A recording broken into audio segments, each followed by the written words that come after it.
So there are many types of depression to talk about. Like one is melancholic depression.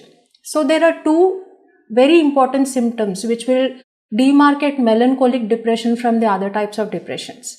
That is diurnal variation of the mood, where the person will feel extremely sad in the mornings, and as the day progresses, they'll feel better.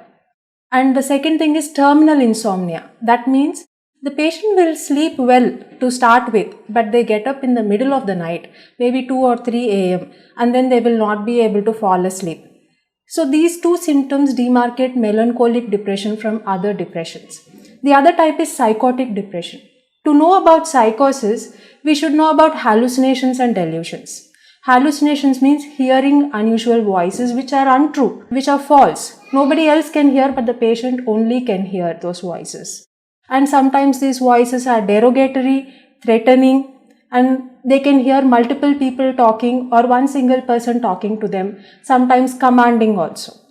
Delusions, where the patient will feel threatened. Someone is following me, someone is looking at me, everything in the world is happening in reference to me, my life is in threat, something might happen to me, I might die, or my family is under threat. These are false beliefs, but the patient will feel that it is true. These are delusions. So many other psychotic symptoms like thought broadcasting or thought insertion, thought withdrawal, all these also can happen.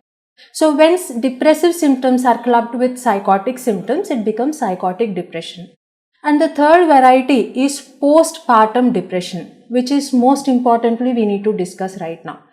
Bipolar disorder can present itself as postpartum psychosis or postpartum depression. The risk is very high in the postpartum period. I can say around 20% of postpartum women who do not have a previous history of psychiatric illness can develop the first episode of postpartum depression in the postpartum period. Postpartum period means from the time of delivery till 1 year post the delivery. Right? Along with that, postpartum increases the risk by 7-fold for the first episode in the postpartum period, that is depression in the postpartum woman. Alongside, what is the risk in women who already diagnosed with MDD or already diagnosed with bipolar disorder? The risk increases by 50 to 70%. That means 50 to 70% of women who are already diagnosed with bipolar disorder who conceive and give birth are at risk of postpartum depression and bipolar disorder in this period.